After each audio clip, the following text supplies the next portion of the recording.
स्वागत है आपका यूट्यूब परिवार में जिसका नाम है टेस्ट स्टडी पिक्के। ठीक है, तो 10 क्लास का सोशल साइंस यानी सामाजिक विज्ञान का ऑब्जेक्टिव 1 नंबर का प्रश्न लेकर MCQ हाजिर हैं। ठीक है ना, तो चलिए समय को बर्बाद नहीं करते हैं, चलिए प्रश्न की ओर चलिए। देखिए पहला प्रश्न, निम्न में से कौन अजैविक संसाधन है? तो एक होता है जैविक संसाधन, एक होता है अजैविक संसाधन। एक लाइन में बताता, ठीक है। जैविक संसाधन, जैविक जीवन है। जैविक संसाधन जिसमें जीवन है उसको जैविक संसाधन, यानी जो जिंदा है, जो जिंदा उसको क्या है? जैविक संसाधन। जो जिंदा रहेगा वो जैविक संसाधन। ठीक है, जो जिंदा है वो जैविक संसाधन, जो जीवित है वो जैविक संसाधन। और अजैविक किसको कहेंगे? अजैविक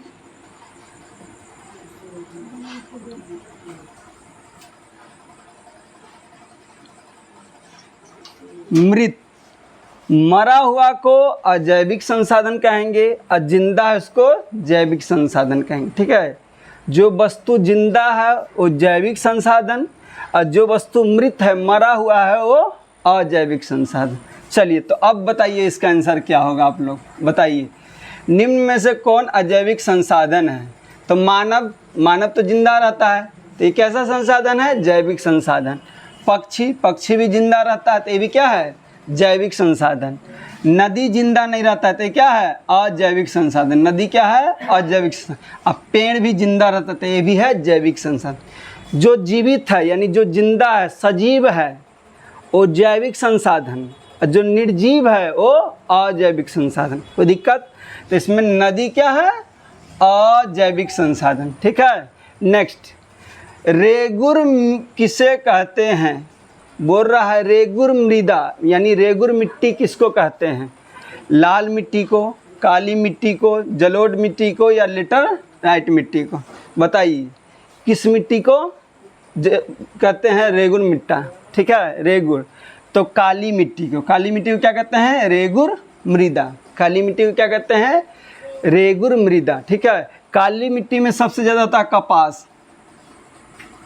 ठीक है, पूछेगा कपास की खेती किस मिट्टी में होती है? तो काली मिट्टी में। सबसे ज़्यादा कपास किस में होती है? काली मिट्टी में। ठीक है, बोले काली मिट्टी में कौन फसल सबसे अधिक होता है? तो कौन फसल? कपास। कपास की फसल। क्लियर ना? काली मिट्टी में सबसे ज़्यादा क्या होता है? कपास की फसल। कोई दिक्कत? अब जलोढ़ मिट्टी सबसे ज़्यादा उपजाऊ रहता है। सबसे ज़्यादा उपजाऊ कौन रहता है? जलोढ़ मिट्टी। सबसे ज़्यादा उपजाऊ यानी सबसे ज़्यादा फसल किस में होगा? जलोढ़ मिट्टी में। ठीक है, सबसे ज़्यादा उपजाऊ जलोढ़ मृदा। काली मिट्टी को रेगुर मिट्टी कहते हैं। इसमें सबसे ज़्यादा क्या होता है? कपास की खेती होती है। कोई दिक्कत? ठीक है, आगे बढ़ते हैं। सारावती नदी घाटी परियोजना कहाँ अवस्थित है? बोला है जो सारावती नदी घाटी परियोजना है कहाँ है?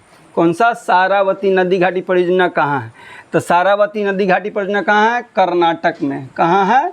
कर्नाटक। ठीक है, सारावती नदी घाटी परियोजना कहाँ है? कर्नाटक में। कोई दिक्कत नहीं ना? किस नदी पे है? तो सारावती नदी पे। किस नदी पे है? नदी का नाम पूछे, नदी पूछे कि किस नदी पे है सारावती, तो सारावती नदी पे। किस पे है? सारावती नदी। कोई दिक्कत? सारावती नदी घाटी परियोजना किस राज्य में है? कर्नाटक में है। कहाँ पे है? कर्नाटक में है। किस नदी पे है? सारावती नदी पे है। ठीक है, किस नदी पे है? सारावती नदी पे। कोई दिक्कत नहीं ना? आगे बढ़ते हैं। चलिए देखिए, भारत का कितना प्रतिशत भाग वन से ढका है? बोल रहा है कि भारत में कितना क्षेत्र है जो जंगल यानी वन से ढका हुआ, जंगल से भरा हुआ है? कितना प्रतिशत भाग?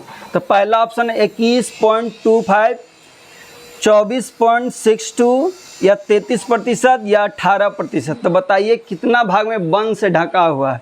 तो कितना भाग? 24.62। कितना भाग? 24.62 क्या चीज़ से ढका हुआ है? आपका वन से ढका हुआ है। ठीक है ना? चलिए आगे बढ़े। नहरकंटिया क्या है? नहरकंटिया तेल क्षेत्र कहाँ स्थित है? पूछा है कि नहरकंटिया, ठीक है, नहरकंटिया कहाँ स्थित है, ठीक है, नहरकंटिया कहाँ स्थित है, ठीक है। तो नहरकंटिया अरुणाचल प्रदेश, असम, नागालैंड या त्रिपुरा, तो कहाँ है, असम में, कहाँ है, असम में, ठीक है। तो नहरकंटिया तेल क्षेत्र कहाँ स्थित है, असम में, तेल क्षेत्र यानी वहाँ से तेल निकाला जाता है नहरकंटिया से, ठीक है। तो कहाँ पे है, असम राज्य में, भारत के किस राज्य में है, असम राज्य में, कोई दिक्कत। आगे बढ़ते हैं। प्रथम राष्ट्रीय जल नीति कब अपनाई गई थी, बोल रहा है जो प्रथम जल नीति है कब अपनाया या कब लागू किया गया था प्रथम जल नीति। तो पहला ऑप्शन है 1975, 1982, 1987 या 2002, बताइए कब हुआ। तो कब हुआ, 1887 में, कब हुआ, 1887 में, कोई दिक्कत। कब हुआ, 1887 में, कोई दिक्कत नहीं ना। चलिए आगे बढ़ते हैं। बिहार में किस वर्ष सबसे भयंकर भूकंप आया, बिहार में सबसे भयंकर भूकंप कब आया था, ठीक है। बिहार में सबसे भयंकर भूकंप कब आया था। पहला ऑप्शन है 1931 में, 1932 में, 1933 में या 1934 में। तो बताइए कब आया था, कब आया था, 1934 में। बिहार में सबसे खतरनाक भूकंप आया था 1934 में। डेट है 15 जनवरी 1934, पूरा डेट पूछेगा तो कब, 15 जनवरी 1934 बिहार में सबसे खतरनाक भूकंप आया था, ठीक है ना। आगे बढ़ते हैं। निम्न में से कहाँ ताप विद्युत उत्पादन केंद्र स्थित है, बोला ताप विद्युत केंद्र कहाँ स्थित है, बरौनी में, कहलगांव में या कांटी में या इनमें से सभी, बताइए कहाँ। तो क्या होगा, इनमें से सभी, आप ऑप्शन डी फॉर डॉग, ठीक है ना। चलिए आगे बढ़ें। चलिए नेक्स्ट क्वेश्चन देखिए।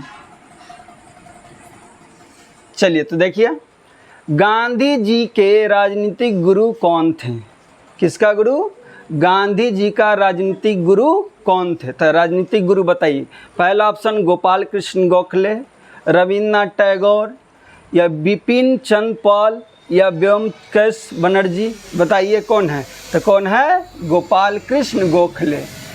महात्मा गांधी के राजनीतिक गुरु, राजनीतिक सिखाने वाले कौन से, बहुत बार पूछता है महात्मा गांधी के राजनीतिक गुरु कौन थे। तो महात्मा गांधी के राजनीतिक गुरु कौन, गोपाल कृष्ण गोखले।